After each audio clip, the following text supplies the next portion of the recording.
Bueno,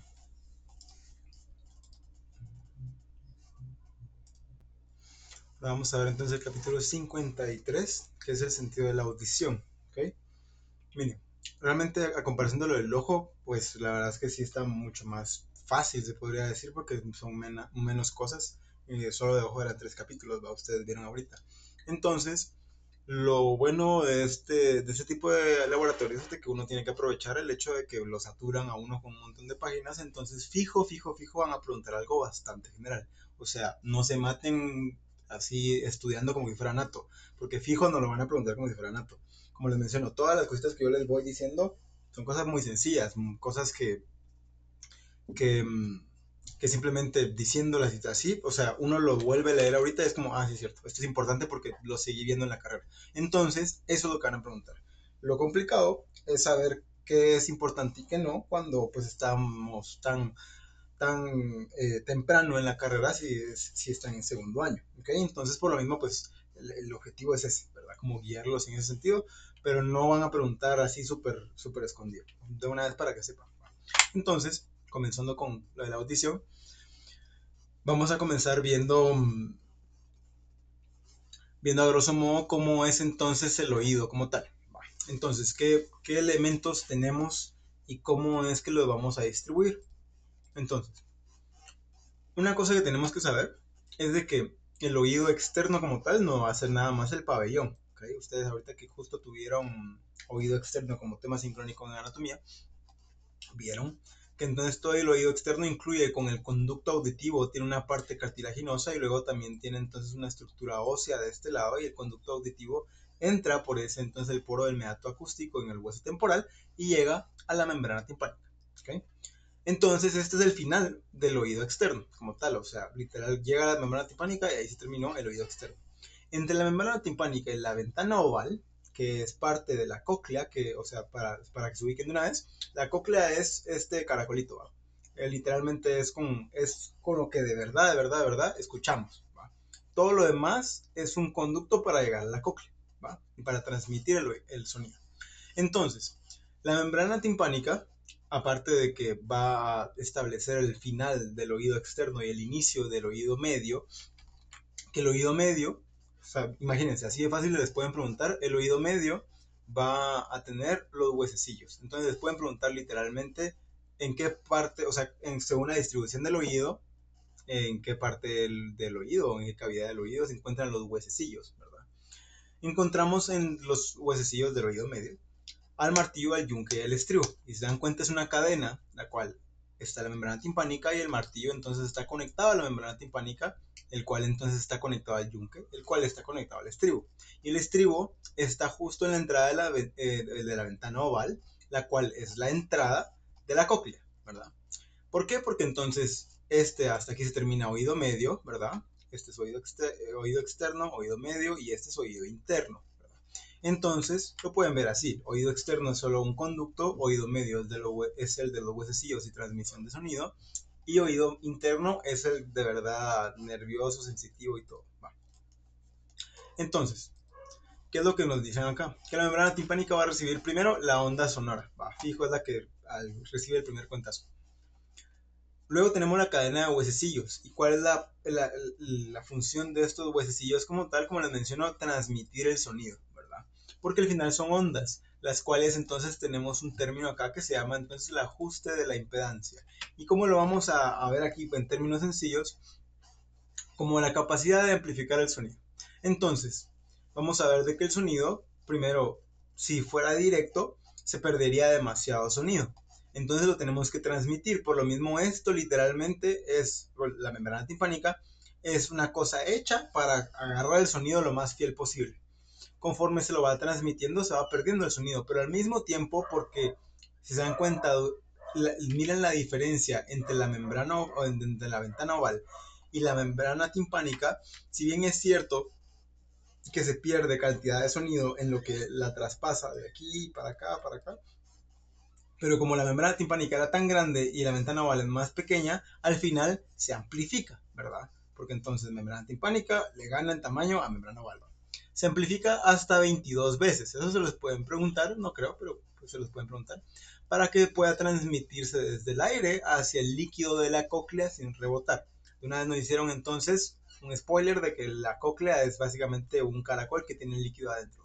Entonces, si se dan cuenta acá también, aparte de las diferencias de tamaños y todo, miramos que la cóclea de una vez está conectada con los nervios de acá, ¿verdad? Y estos son los que de verdad van a llevar a la corteza cerebral la información que se recaudó. Detectamos, y esto sí siento que se puede preguntar bastante, detectamos frecuencias sonoras de 300 a 3000 ciclos, ¿verdad? Entonces eso es conforme a la frecuencia, ¿va? Así como estábamos viendo frecuencias en el sentido de la vista, pues ahora estamos viendo también las frecuencias, pero del sentido de la audición, ¿ok? Sigamos. Tenemos un sistema para protegernos como tal, se va a llamar reflejo de atenuación. Este reflejo entonces va a activarse mediante o ante sonidos fuertes, ¿verdad? Si el sonido entonces supera los 40-80 de latencia, metros por segundo, me imagino que es, de latencia, entonces el sistema nervioso central va a enviar la señal para contraer los músculos. Ahora bien, es importante saber que no es algo tan rápido, es algo bastante rápido la respuesta. Sin embargo, imagínense ahorita de la nada hay una explosión, ya me quedé sordo. ¿Por qué? Porque no es así tan rápido de adaptarse. ¿Qué es lo que pasa? Si por ejemplo yo estoy entrando a un concierto y de la nada gradualmente yo me voy acercando al concierto, gradualmente pues sí se puede obtener el reflejo de atenuación. Pero si de la nada me explotan un mortero a la par mía, ya se murió ese oído, porque no se va a dar ese reflejo de atenuación tan rápido, ¿verdad? Es rápido, pero no tanto como para de una vez en el instante, ¿verdad?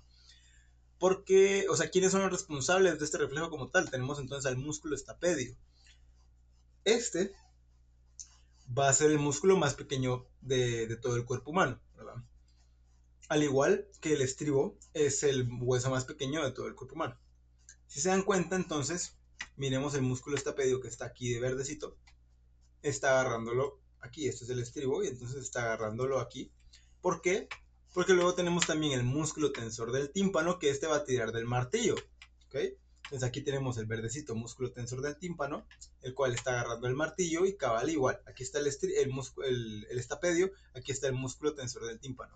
Este lo puede tirar para acá y este lo puede tirar para acá. ¿Por qué? Para cortar la transmisión de sonido, ¿ok? Porque una cosa es que tal vez se rompa la membrana timpánica porque es lo que está más expuesto, ¿verdad? Entonces tal vez esto se puede romper. Por ejemplo, si me han visto cuando a uno como que le dan una cachetada, pero en el oído como tal, ahí se puede romper la membrana timpánica por la mera fuerza de las ondas como tal. Pero una cosa es que se rompa la membrana timpánica y otra cosa es que llega hasta la ventana oval, porque si no, ahí sí pueden haber problemas, ¿ok? Entonces, como reflejo, pues estos se tensan para quitar del camino, se podría decir. Entonces, si este su objetivo era transmitir el sonido, pues este tira para acá y este lo tira para acá y ahora ya no se puede transmitir tanto sonido, porque sí se puede, pero no tanto. Entonces la función va a ser poner rígida la cadena para que entonces se reduce la transmisión de sonidos bajos, ¿ok? Protege entonces a la cóclea y oculta la propia voz al hablar. Importante entender esto, como les menciono, protege a la cóclea, no al tímpano, porque ¿de qué me sirve proteger al tímpano si es el primero que agarró el cuentazo? O sea, ese no se le puede proteger, ¿verdad? A menos que se proteja con algo externo aquí afuera del oído. Va.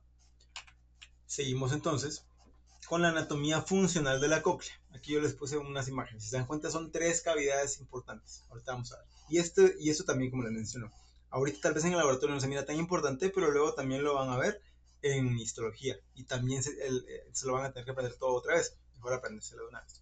Entonces, y a ganar puntos. ¿No? Tenemos el sistema de tubos en espiral. Si se dan cuenta, este es el caracolito y tiene 3 vueltas entonces. Y va a tener entonces partes bastante esenciales. Por ejemplo, la rampa vestibular y timpánica, ¿ok? Ahorita lo vamos a ver en otra imagen. Entonces, la rampa vestibular y timpánica va a contener, y esto se lo tienen que aprender así, va a contener perilinfa, ¿ok? Entonces, esa va a ser rica en sodio, ¿va? Similar a como si fuera líquido cefalorraquídeo, ¿va? Luego tenemos la rampa media. Ese va a ser también llamada conducto coclear, esa es tal vez de la más importante. ¿Por qué? Porque ahí se dan cuenta que es este de acá, ¿verdad? Que es este como grandecito distinto a los otros. Entonces que vestibular y timpánica era esta y esta, ¿verdad? Esta en medio, entonces esto se dan cuenta aquí, lo de adentro, está lleno de líquido, pero este y este son perilinfa, mientras que este de aquí adentro es endolinfa. ¿Y cuál es la diferencia? Porque esto sí es muy preguntable. ¿Cuál es la diferencia entre perilinfa y endolinfa? La perilinfa es rica en sodio, la endolinfa es rica en potasio. Y entonces, la rampa media, que se le va a llamar conducto coclear, ¿verdad? Porque son 3 rampas y la media, la más importante, es el conducto coclear. Aparte de tener dentro la endolinfa, va a ser la que posee dentro al órgano de Corti, que es este aquí. Este chiquitito que ahorita la vamos a ver más así en HD.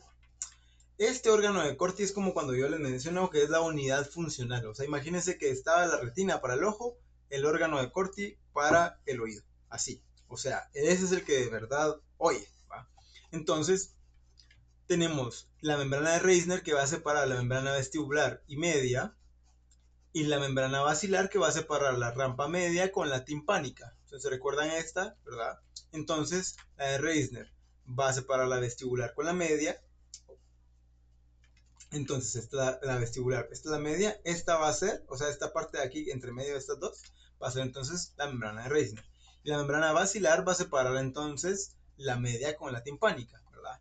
Esta porque es importante, porque miren, es esta que yo les estoy dibujando acá. Entonces, esta porque es importante, porque si se dan cuenta, arriba tiene el órgano de Corti que les acabo de enseñar. Entonces, ahí es donde descansa. Les pueden preguntar fácilmente, ¿dónde es que descansa el órgano de Corti según la anatomía funcional de la cóclea? Y ustedes tienen que poner membrana basilar. O sea, es muy importante que ustedes entiendan esto, a, a ubicarlos y, y a saber que existen, ¿va? Por lo menos. Va. Seguimos entonces y ahora miramos esta imagen. Esta imagen ya tal vez se mira un poco distinta. Miramos entonces acá la rampa timpánica que nos mencionaban, la rampa vestibular y la rampa media o también llamada conducto coclear. Esa es la más importante porque entonces esta que es esta y esta es donde va a estar el órgano de Corti, ¿ok? Y entonces, volvemos a lo mismo. Tengo que yo saber que entonces entre la rampa media y la rampa timpánica está la membrana basilar. Entonces yo miro la rampa timpánica esta y la rampa media, esta entonces es la membrana basilar. Y la membrana basilar entonces aquí es donde descansa el órgano de Corti que nos habían mencionado, ¿verdad? Entonces aquí va a estar. Si se dan cuenta, también otra cosa importante es el hecho de que aquí venía el nervio y da unas ramificaciones. Esas ramificaciones están durante todo el recorrido del caracolito. ¿Va? Entonces ahorita lo vamos a ver más detenidamente. ¿Va? Aquí se mira más clara la ventana oval. ¿Verdad? Y aquí entonces se mira el músculo estapedio con el estribo. ¿Verdad? El cual entonces, como les menciono, para proteger a la cóclea, pues se puede entonces contraer. Es el músculo más pequeño de todo el cuerpo. ¿Va? Y aquí, estas ramitas venían acá, es el nervio coclear, que pues ya, o sea, luego de agarrar la información, se va a ir entonces para arriba, para el sistema nervioso central. En la anatomía funcional de la cóclea, tenemos que aquí está el ganglio espiral, que es de los nervios que habíamos visto que se meten como tal. Pero miren, esta parte que estamos viendo aquí animada, la tenemos como imagen en Guyton, así, miren, que entonces así es como se vería realmente. Tenemos aquí a la rampa media y a la rampa timpánica, y como les menciono, fijo, eso se los van a preguntar fijo, o tal vez incluso que lo dibujen, no sé. Pero entre rampa media y rampa timpánica está el órgano de Corti. Miren, cabal acá. Y aquí también existe la otra, pero esta vestibular no es tan importante. Recuerden también, perilinfa, endolinfa. ¿Vale? Entonces, si se dan cuenta, pues este corte es como que si yo lo hubiese cortado viéndolo desde arriba. Es decir, como que aquí siguiera y aquí siguiera, y entonces como que si fuera de esta forma, más o menos. A lo que voy con eso es de que estas terminaciones nerviosas acompañan a todo el caracolito. O sea, no hay ninguna parte que no tenga. Aquí tenemos entonces las rampas que habíamos visto, el órgano de Corti. Ahora miremos entonces el órgano de Corti más a detalle, porque se dan cuenta el nervio va buscando específicamente al órgano de Corti. ¿No? Miremos entonces acá. Una cosa importante es el término de membrana basilar, ¿verdad? Porque entonces vamos a ver si salía acá. No, en otras imágenes no había salido. Vamos a ver entonces acá. La membrana basilar entonces va a ser muy importante en la transmisión del sonido. Contiene entonces de 20.000 a 30.000 fibras basilares. En la base, que sería en la ventana oval, Entonces, tiene fibras cortas y rígidas que resuenan con alta frecuencia, ¿ok? Tipo un pájaro, por ejemplo. En el ápice, es decir, en el helicotrema, ahorita vamos a ver qué partes son esas, pero esta es la entrada, se recuerda, la ventana oval es la entrada, que está conectada directamente con el estribo. Va. El helicotrema es el final, se podría decir, el final del caracolito. Entonces en el ápice va, a diferencia de tener fibras cortas y rígidas, fibras largas y flexibles.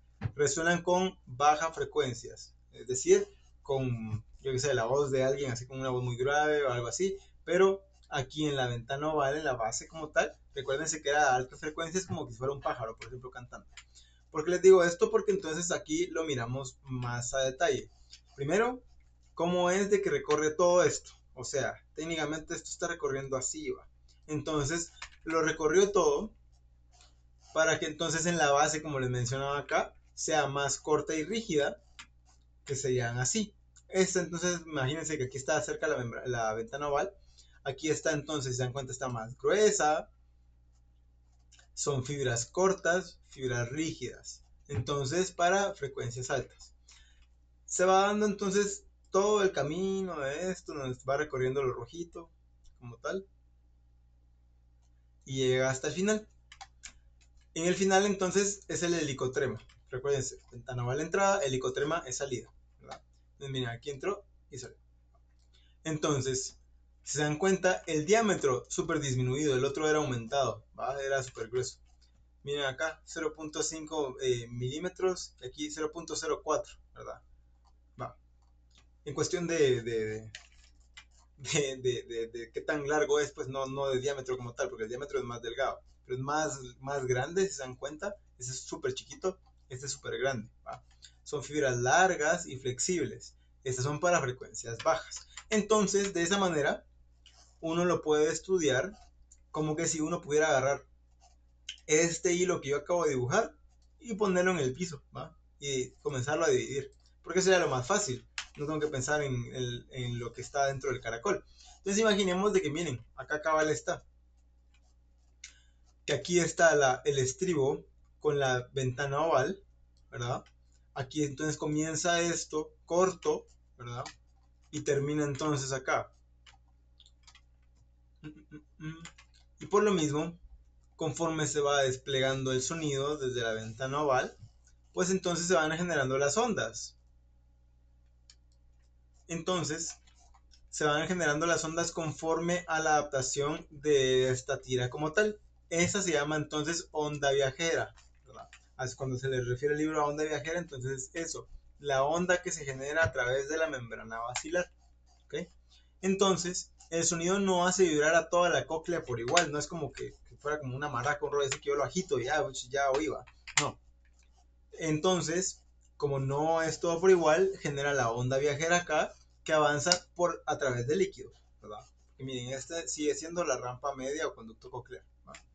Entonces, la onda llega a su punto de resonancia máxima y ahí en la membrana basilar, ahí se muere, ¿verdad? Entonces imagínense que la resonancia o la magnitud del sonido era solo para quedarse acá, pues aquí se muere. Y ya de la nada sigue normal.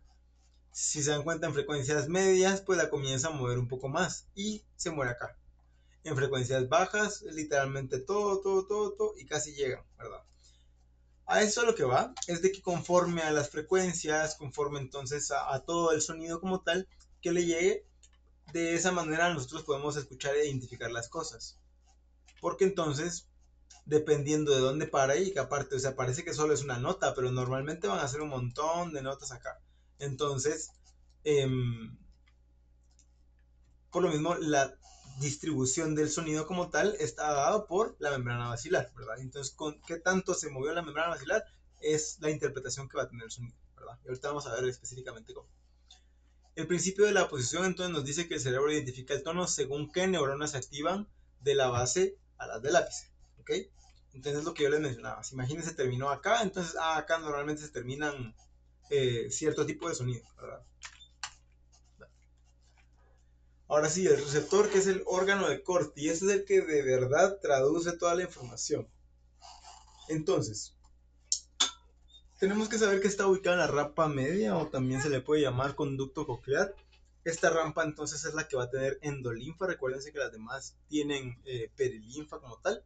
Está situado sobre la membrana basilar. Recuérdense la membrana basilar que habíamos discutido anteriormente, ¿verdad? Acá.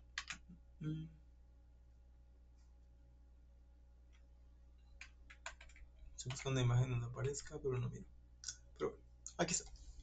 Aquí está la membrana basilar, y entonces aquí está la rampa media, y aquí está la rampa timpánica. Y aquí está esto. Va. Entonces, al ver que esta es la membrana basilar, se dan cuenta que aquí viene el nervio de una vez a encontrarlo. Y entonces tenemos a las células ciliadas internas, externas y a la membrana tectorial. ¿Va? Esos son los elementos que tenemos que conocer ahorita para conocer el órgano de Corti. Que si se dan cuenta, es un close-up, pero técnicamente el órgano de Corti lo vamos a ver de esta manera. O sea, hay un montón de órganos de Corti porque se dan cuenta aquí hay uno, aquí hay otro y aquí hay otro porque todos están cortados, ¿va? Pero es esto, ¿verdad? Entonces, haciéndole un close-up a eso, pues entonces lo miramos de esta manera. Situado entonces por encima de la membrana basilar, tenemos a las células ciliadas internas. Estas van a ser, primero que nada, una sola fila. Les pueden poner que les den 4 datos de las células ciliadas internas, por ejemplo, o sea, ese tipo de cosas. Luego, es una sola fila. Entonces, miren, aquí están las células ciliadas internas, y entonces está como grande, pero está ahí solitado. No. Reciben el 90% de las fibras nerviosas del nervio coclear, ¿verdad? Entonces se dan cuenta como están directamente pegadas, pues entonces ahí es donde reciben la información. ¿Va? Son los verdaderos receptores. Luego tenemos las células ciliadas externas. Estas van a ser 3 filas, ¿verdad? Ajustan la sensibilidad y entonces actúan como amplificadores mecánicos, ¿verdad? Luego tenemos la membrana tectorial, que va a ser estructura gelatinosa fija encima de los cilios, ¿ok? Fija encima de los cilios. Es importante que miren ustedes eso. Entonces, miramos de que todo aquí está unido, de que al final como que se mueven y todo, pero la membrana tectorial está como por su rollo.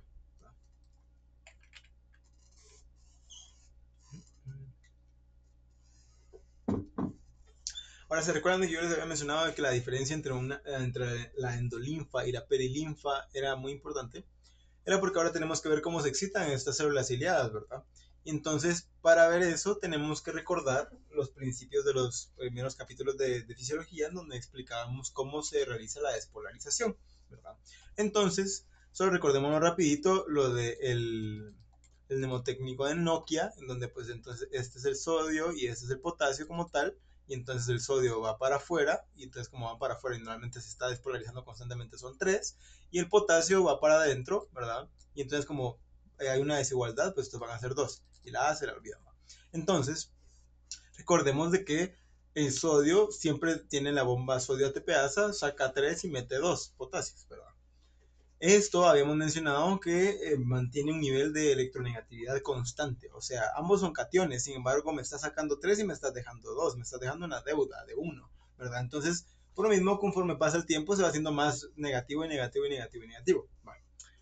Aquí entonces recordemos que la despolarización entonces va a darse tanto por el sodio como por el potasio, pero normalmente entonces una entrada masiva de potasio, que es el que estamos como en desigualdad con el sodio, va a ser el que, como son cationes, alcance su umbral y que se genere el principio de todo o nada. ¿Okay?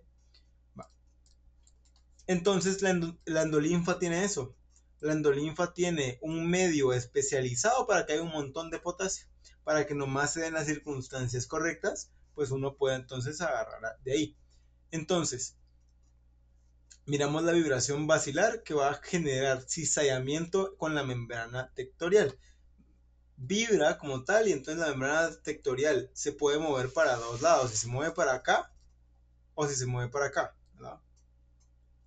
Entonces, dependiendo de eso, dependiendo de cómo se mueva la membrana tectorial, va a hiperpolarizarlo o a despolarizarlo, y eso es bien importante, ¿verdad? Porque entonces, si se dan cuenta, los estereocilos, que son estos negritos de acá, pues entonces se van para un lado, y dependiendo de qué lado se vayan, pues entonces se va a entrar el potasio o no, ¿verdad? La despolarización entonces va a ser la liberación va a liberar glutamato y va entonces a estimular el nervio auditivo. Ahorita lo vamos a ver más a detalle. Entonces miremos acá.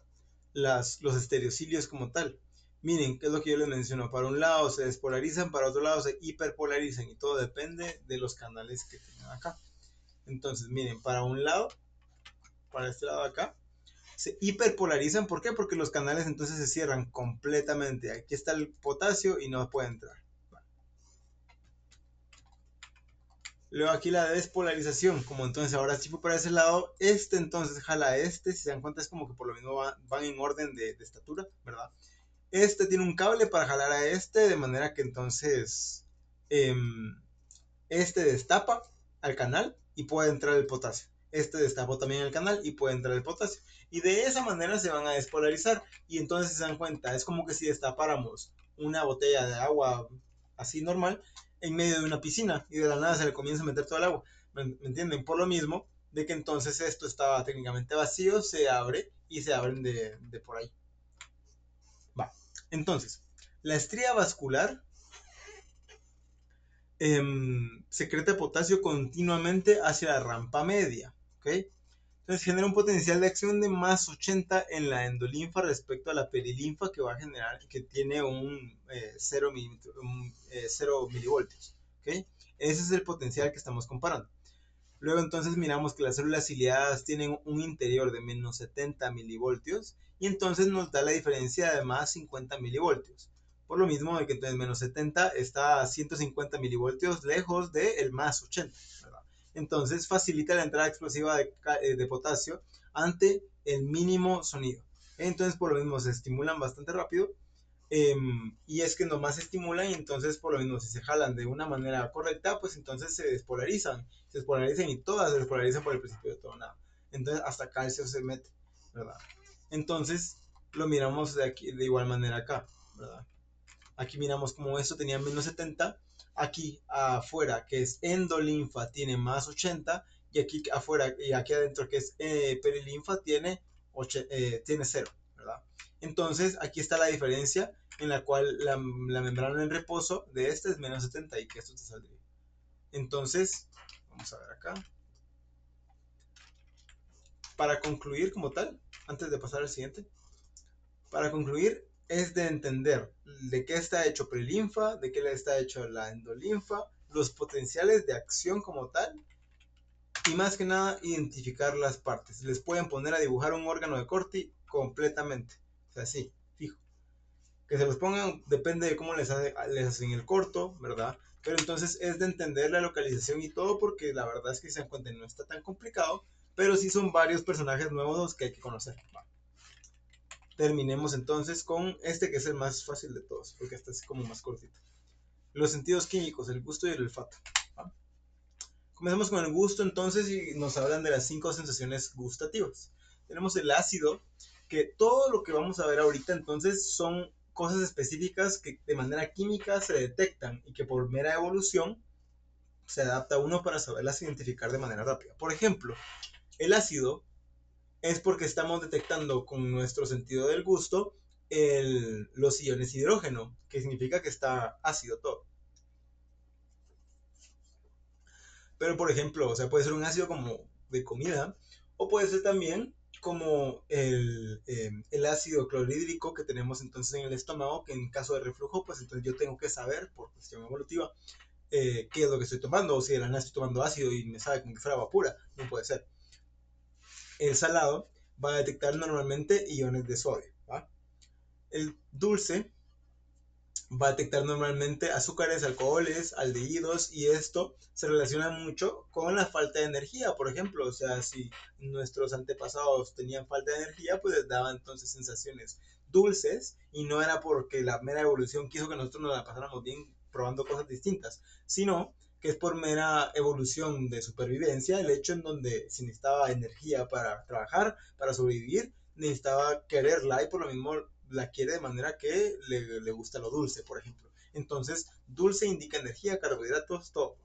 Amargo, entonces va a indicar alcaloides y sustancias orgánicas de cadena larga, que indica, como les mencioné igual de manera de supervivencia, una posible toxina o veneno en el mundo exterior. Y por último tenemos el umami. El umami pues es un sabor que últimamente lo han puesto, ¿verdad? Entonces, les mentiría, la verdad, si yo sé cuál es, porque no sé. Pero sí lo preguntan. Eso sí estoy seguro que sí lo han preguntado bastante. ¿Qué es lo que van a preguntar? El glutamato. Es lo que indica el sabor umami.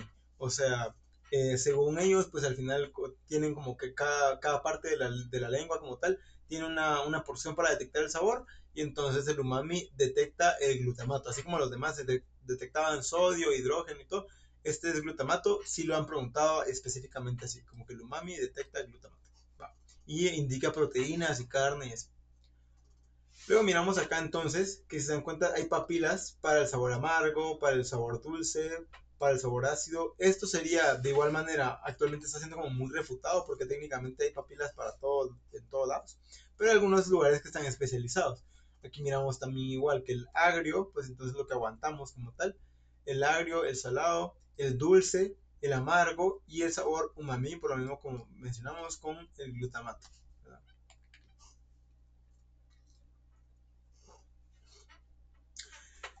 Tenemos entonces la anatomía de la yema gustativa.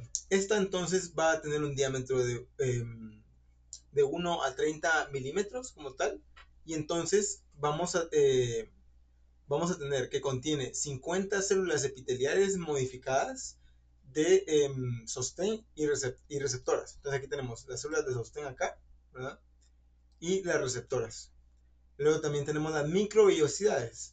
Las microvellosidades, pues entonces van a salir por el poro gustativo, sitio de recepción química. Entonces aquí tenemos el exterior como tal, aquí van a pasar entonces los alimentos, y entonces aquí, por medio de estas microvellosidades, se va a detectar el sentido gustativo, ¿va?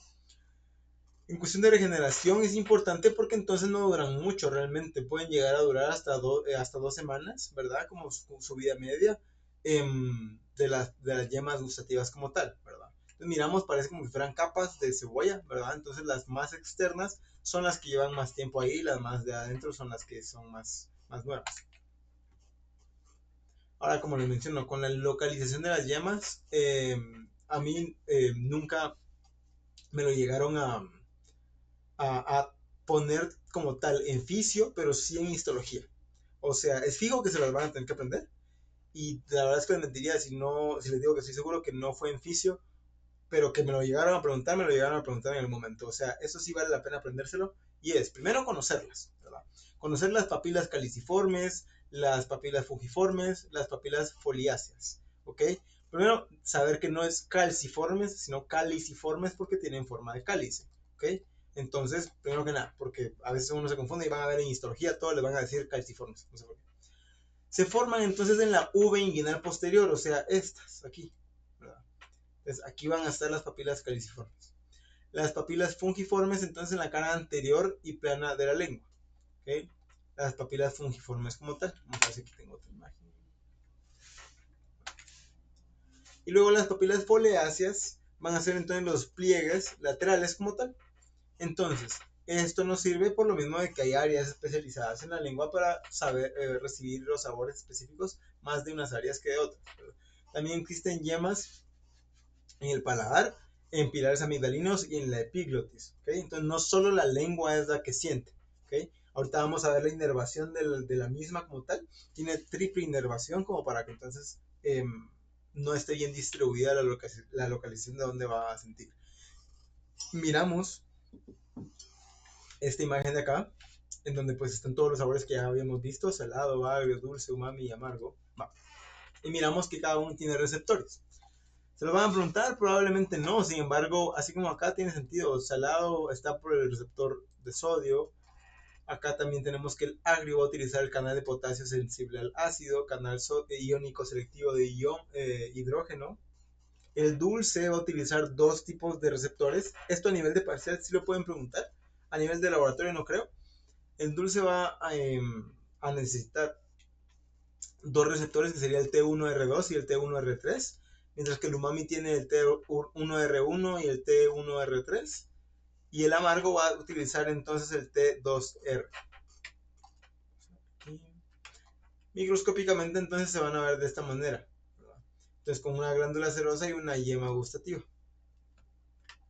Vamos a ver acá, Aquí están las papilas foliadas o caliciformes, circunvaladas y foliáceas, y papila fungiforme. ¿Okay? Las vías nerviosas del gusto, siento que es algo que merece la pena aprendérselo para ahorita, para este edificio, también para Nato, para todo, ¿verdad? Porque es importante saber quiénes se participan por lo menos en,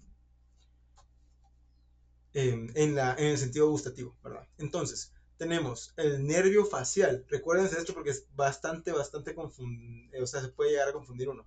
Que el nervio facial, el que estaba especializado en todo lo motor de los músculos, por ejemplo, de la expresión facial, ahora tiene un nervio específico que se origina en el nervio facial, que se llama la cuerda del tímpano, ¿verdad? Este nervio facial entonces es importante porque la cuerda del tímpano va a estar inervando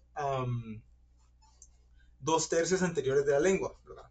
Entonces acá miramos que la rama de la cuerda del tímpano del nervio facial, pues entonces está acá, miren, y entonces si lo dividimos en 3, si cabal más o menos fue como que 2/3, ¿va? Entonces fue acá, el glosofaringio va a ser el tercio posterior de la lengua, entonces técnicamente sería este, ¿ok? Pero el nervio vago también va a inervar, va a ser entonces la base de la lengua y la región faríngea. Entonces aquí está. Va. El destino, al final, o sea, ¿para qué me sirve tener 3 inervaciones distintas y al final, aunque sean 3 partes, solo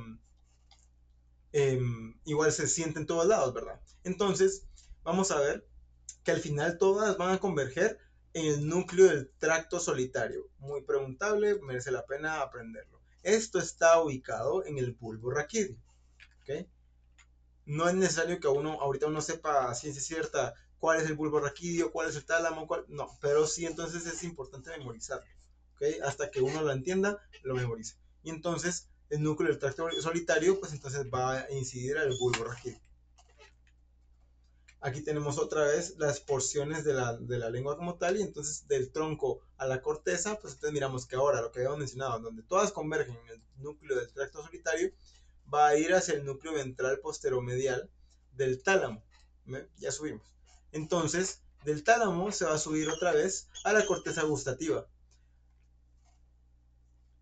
Aquí podemos ver la corteza gustativa que que se encuentra aquí en la ínsula anterior del opérculo frontal, que es muy impreguntable, y aquí venía a acabar el núcleo del tracto solitario. Lo mismo que entonces con la tercera grabación eh, de todos los estímulos, pues entonces los manda para acá, y entonces ya en la corteza gustativa, en la ínsula anterior, pues entonces se miran interpretados. Va. Del tálamo a la corteza gustativa. Parietal, opercular e ínsula anterior. Esta vía proporciona la proporción consciente del sabor.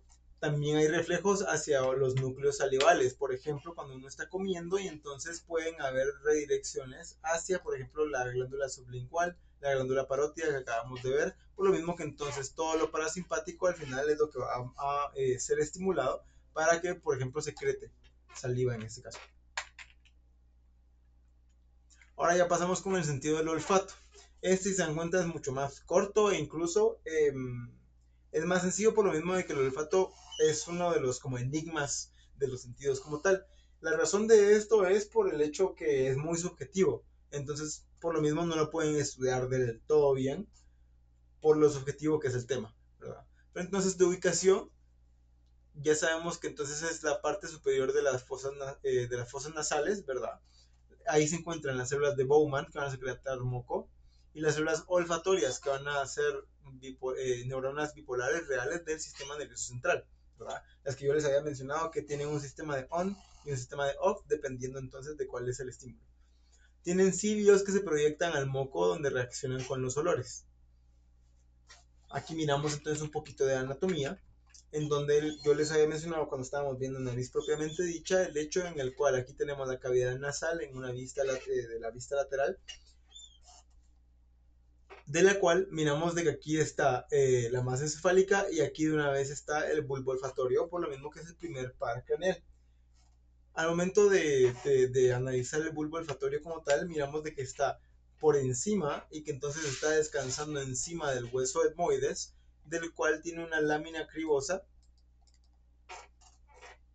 la cual entonces, por lo mismo que es una lámina cribosa, porque entonces comienza así como que si estuvieran, como que estuviera con hoyos, ¿verdad? Entonces, a través de esos hoyos pasan los nervios del bulbo olfatorio para inervar la porción olfatoria de la nariz, porque la nariz tiene dos porciones, una porción respiratoria y una porción olfatoria. Entonces, aquí al final pasa el aire y todo, lo calienta y todo, pero la parte olfatoria es completamente la de arriba. Si a mí me da anosmia, por ejemplo, que es la incapacidad para oler como tal, pues entonces va a ser en esta área. Hay gente eh, que piensa que es toda la nariz y realmente no. Siento que eso es muy preguntado. ¿Okay? La ubicación entonces va a ser en la parte superior de las fosas nasales. Tenemos a las células de Bowman que van a estar secretando moco. Luego las células olfatorias que van a ser las neuronas como tal de las neuronas bipolares reales del sistema nervioso central, como lo habíamos mencionado, y entonces que tienen los cilios para que se proyectan los mocos, en donde se proyecta el moco, ¿verdad? Aquí vamos a ver, si muestra, aquí está. Aquí está el conducto de Bowman entonces, y aquí está el botón olfatorio, el cual entonces sube y se acompaña entonces con las acciones de las células repartoras. Vamos a ver acá. Miren entonces cómo se mira acá de, de ejemplificado el hecho en donde el bulbo olfatorio solo manda fibras para arriba. La transducción entonces ahora se viene la cascada del AMP cíclico, ¿ok? Entonces lo que normalmente pasa es de que tenemos todos estos compañeros y lo que uno tiene que hacer pues entonces es que viene acá un estímulo odorante, ¿verdad? Y entonces se une al receptor de acoplado de la proteína G. Este estímulo entonces nos va a pedir, además del estímulo del receptor como tal, como tiene acoplado a esta cadena alfa con la gamma y con la beta, pues entonces se van a separar para que entonces la porción alfa se va a la adenilato ciclasa. La adenilato ciclasa pues entonces va a generar un cambio conformacional que va a agarrar el AMPC cíclico, el AMP cíclico, perdón, y entonces lo va a transformar para que entonces se una al canal de sodio activado por voltaje al momento de que se generó la energía para que entonces interactúe con el sodio. ¿Okay? Entonces se abren los canales de sodio y se despolariza, porque eso ya deberían de intuir, se despolariza la fibra como tal por el principio de todo nada. ¿Okay? Requisitos entonces para que sea un estímulo olfatorio. Entonces técnicamente y fisiológicamente para ser olida una sustancia debe ser volátil, ¿verdad? Entonces puede que, para que pueda entonces inhalarse como tal y no sea como un líquido o un sólido muy grande. Soluble para que entonces pueda atravesar el moco nasal. Liposoluble para interactuar con la membrana de los cilios. Entonces, de cualquiera de las maneras, pues entonces siempre casi hay un estímulo olfatorio. Ahora miremos, los tres sistemas olfatorios que pueden mandar un mensaje. Pueden ser entonces el sistema arcaico o el área medial como tal, que entonces va a dar los reflejos básicos, por ejemplo, lamerse, salivar, ese tipo de cosas. El sistema entonces antiguo del cuerpo humano como tal es el área lateral y límbica. Entonces, esa es la única vía que no pasa primero por el tálamo. Entonces, primero, o sea, directamente va al hipocampo y luego a la amígdala. Entonces, corre con adversión a comidas o, por ejemplo, memoria olfativa. Es para conectar dos puntos, si se dan cuenta. Entonces, es un sistema antiguo, un sistema bastante primitivo, pero que se recuerda bastante. Luego, entonces, tenemos el sistema moderno, que entonces este va a pasar por el tálamo hacia la corteza y orbitofrontal y, y entonces genera un análisis consciente y discriminación fina de olores como tal, ¿verdad?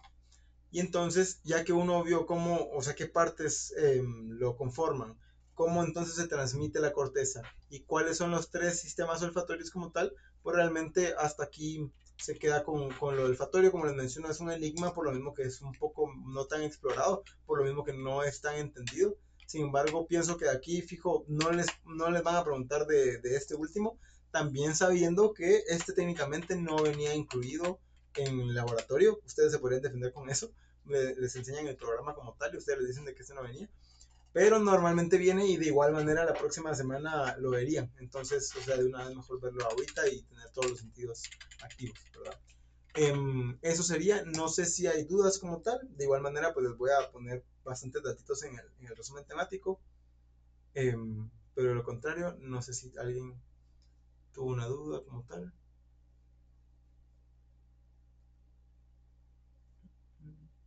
No sé si hablaron, no escuché muy bien. Bueno, eso sería entonces todo por hoy. Ahorita les mando, así como les mandé el Meet, pues ahorita les mando los resúmenes temáticos. Y pues entonces espero les haya gustado, espero les sirva. Con los resúmenes temáticos les prometo de que ahí sale porque sí entiendo que son muchas páginas las que hay que leer para esta semana. Entonces tampoco es el chiste, ¿va? Pero bueno, espero les haya servido y que tengan feliz día. Gracias.